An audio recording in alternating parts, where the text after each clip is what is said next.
Bonjour à tous et bienvenue pour ma 32e critique. Cette semaine, c'est une longue critique, alors fermez la télé, le téléphone, dites à votre copine de s'occuper car je vous accapare pour une bonne vingtaine de minutes. Mage the Awakening, ou Mage l'éveil, est un jeu de magie dans un monde moderne. C'est un jeu où vos joueurs interpréteront des hommes ou des femmes qui ont été éveillés, c'est-à-dire qu'ils ont percé le mensonge qu'est la réalité pour découvrir la vraie nature du monde, la magie. Pour ceux qui ne connaissent pas Mage the Awakening, oubliez vos conceptions de magie à la Donjon Dragon ou encore d'autres jeux de fantasy. Mage est un jeu où la puissance est le moteur principal, où le secret devient omniprésent.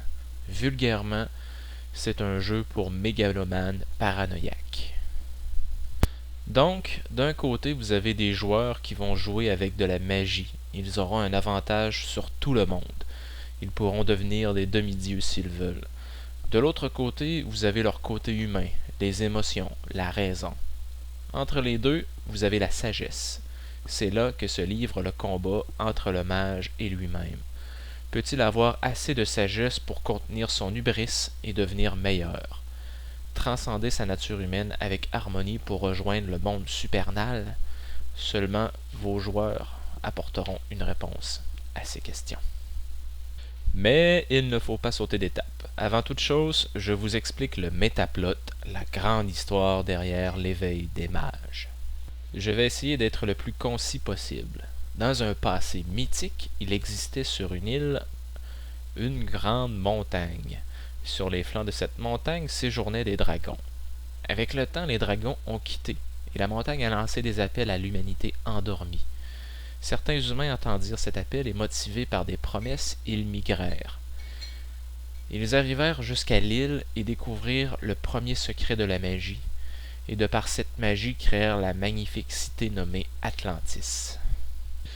Mais des mages remplis de démesure décidèrent de construire un escalier céleste pour atteindre le paradis, ainsi qu'une plus grande maîtrise sur le monde. Une fois l'escalier construit, et que les mages commencèrent à monter cet escalier, il eut un conflit pour savoir qui serait le plus apte à diriger le monde.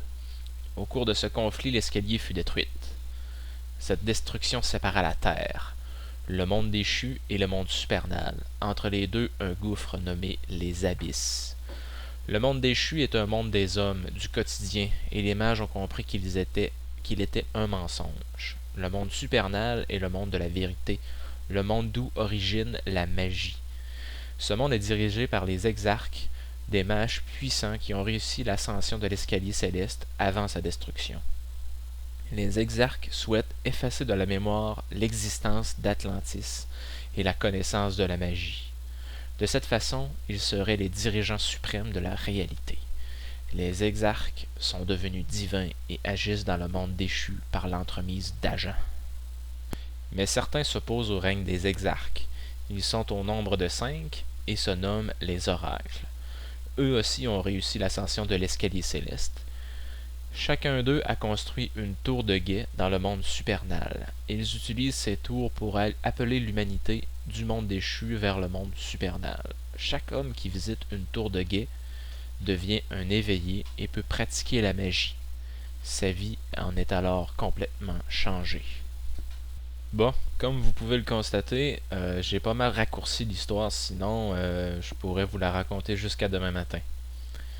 C'est une histoire qui reprend un grand nombre de mythes. C'est aussi l'histoire de la démesure de l'homme bon contre de l'homme mauvais, l'homme contre lui-même. Maintenant que nous avons secoué la trame de Mage the Awakening, laissons de côté le mythe et l'histoire pour se concentrer sur les facettes plus techniques du jeu de rôle. Tout d'abord, vos joueurs ont la possibilité de choisir une des 5 voix qui s'offrent à eux lors de la création de leur personnage. Chacune de ces voix sont représentées dans le monde supernal par une tour de guet, d'où, une fois éveillés, ils tirent leur pouvoir magique. En premier, il y a les Acanthus, qui contrôlent les arcanes du destin et du temps. Ils sont considérés comme les fous ou les enchanteurs. En deuxième, il y a les Mastigos, qui contrôlent les arcanes du temps et de l'esprit. Ils sont considérés comme des diaboliques et invocateurs de démons. En troisième, il y a les Moros, qui contrôlent les arcanes de la mort et de la matière. Ils sont considérés comme des nécromanciens avec tous les clichés qui les accompagnent. En quatrième, il y a les Obrimos, qui contrôlent les arcanes de la force et de la prime. Les Obrimos sont respectés pour leur force. En dernier lieu, il y a les Tirsus. Eux contrôlent les arcanes de la vie et de l'esprit. Ils sont considérés comme les hippies, si vous voulez, du règne des mages. En plus de ces 5 voies désignées par les 5 oracles, vous pouvez rajouter un autre niveau de sens à vos personnages en leur assignant un des 5 ordres suivants. Il y a les flèches adamantines, eux sont des guerriers. Il y a les gardiens du voile, eux sont des agents secrets qui travaillent au maintien des secrets. Il y a les Mysteriums, eux sont les intellectuels, les chercheurs, les archivistes. Il y a les échelles d'argent, eux sont les politiciens, les dirigeants des mages. Enfin, il y a le Conseil libre qui correspond à tous ceux qui ne cadrent pas avec les 4 ordres que je viens de donner. En plus des 5 voies et des 5 ordres, vous pouvez toujours rajouter une couche supplémentaire de définition de personnages avec les Legacies. Et oui, c'est encore une division qui permet d'ajouter aux personnages des éléments que l'on ne retrouve pas dans les 25 possibilités qu'offrent les voies et les ordres. Rendu à ce point, je trouve que l'on commence à couper les cheveux en 4. 25 possibilités, c'est déjà trop. Après tout ça, il est temps de former une cabale. Une cabale, c'est un regroupement de mages. Il n'est pas nécessaire qu'elle soit formée par des membres du même ordre ou de la même voie, mais la plupart du temps, c'est un regroupement de personnes ayant des affinités idéologiques quant à l'utilisation de la magie ou des intérêts communs, ou un ennemi commun. Ces cabales ont besoin d'un lieu pour se rassembler. Ce lieu se nomme un sanctum. C'est aussi l'endroit où les mages font le plein de mana. Et oui, pour augmenter la force de leur sort, les mages consomment de la mana et un sanctum ressemble un peu à une station-service où, après une dure journée d'incantation, tous se rassemblent pour faire le plein de mana. Mais le cœur du jeu, et ce qui lui donne tout son charme, est le fonctionnement du système de la magie. En effet, il y a 2 systèmes fondés sur le même principe. Je vais commencer par expliquer le principe de la magie. Tout d'abord, il y a 10 arcanes. La mort, le destin, la force, la vie, la matière, l'esprit, la prime, l'espace, la psyché et le temps. Comme vous pouvez le constater, chacune des arcanes est assez évocatrice. Une chance, car on ne ferait que tourner les pages du livre de base pour trouver des définitions. Ouais, c'est un peu le cas. Ok, quand j'ai commencé à jouer à Mage, et surtout à ma première partie, j'avais fait l'étude de toutes les arcanes et je savais ce que chacune d'entre elles pouvait faire. Cependant, là où ça devient compliqué, c'est dans l'utilisation de plusieurs arcanes. Comme je disais, ce qui est un peu compliqué, c'est de comprendre comment utiliser la magie quand on n'a pas une liste de sorts à la Donjon Dragon. Parce que pour lancer un sort, il faut combiner 1, 2, 3 ou 4 arcanes ensemble. Une fois que c'est fait, il faut expliquer au maître du jeu l'effet de chacune des arcanes dans la composition du sort. Un exemple simple avec 2 arcanes irait comme suit. Je suis dans une pièce et je désire faire flétrir un bouquet de fleurs dans le but de faire peur à quelqu'un. Je sais que les fleurs, c'est vivant, alors j'utilise l'arcane vie. Ensuite, je veux les faire flétrir. Le flétrissement des fleurs, c'est un vieillissement. Alors je vais combiner l'arcane vie avec celle de temps. Une fois vérifié la validité du sort avec le maître du jeu, je lance le sort et si je suis chanceux sur mes dés, le bouquet flétrit. Ça c'est un exemple très simple avec les bons arcanes. Imaginez une seconde si le mage avait comme arcane première mort et temps, ou encore destin et force. Là, ça devient extrêmement compliqué, surtout pour un débutant. Bon, c'est un peu court et simple, mais voilà, ça explique au moins le principe de la magie. Maintenant, voyons les systèmes de la magie. Tout d'abord, il y a la magie sympathétique.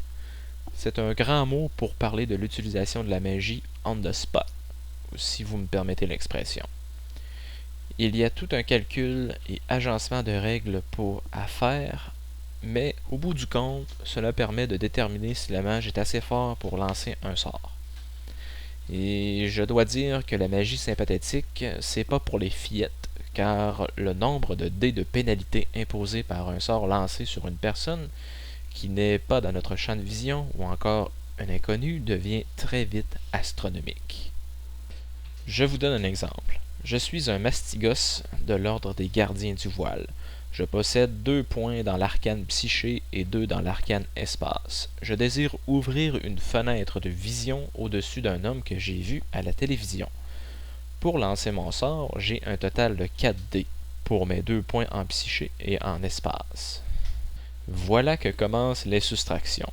Selon les règles, en voulant lancer mon sort, j'ai un malus de 4 dés parce que je ne connais pas la personne.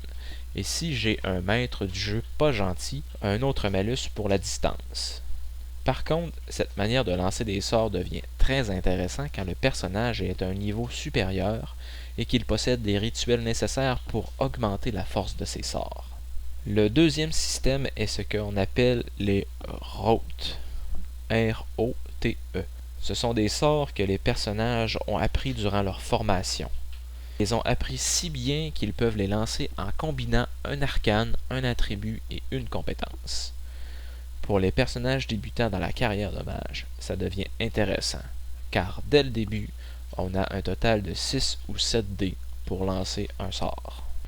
Pour empêcher que la magie devienne un outil incontrôlable entre les mains de joueurs avides de pouvoir, il existe des mécanismes qui empêchent ces dérapages. Tout d'abord, à chaque fois qu'une magie a un effet irréel pour un homme normal, il y a des chances qu'un paradoxe se produise. Un paradoxe, c'est la manifestation des abysses. Plus le magicien est puissant, plus il a de chances de créer un paradoxe. Et, bien entendu, il y a 5 niveaux de force au paradoxe. Le deuxième mécanisme est standard à tous les jeux de World of Darkness. Il s'agit de la morale. Dans les cas de mage, dès que tu commets une action ou un acte de démesure, un acte magiquement et éthiquement questionnable, tu descends dans l'échelle. Et plus t'es bas, plus ta moralité devient floue et tu peux faire des actions mauvaises comme voler des âmes.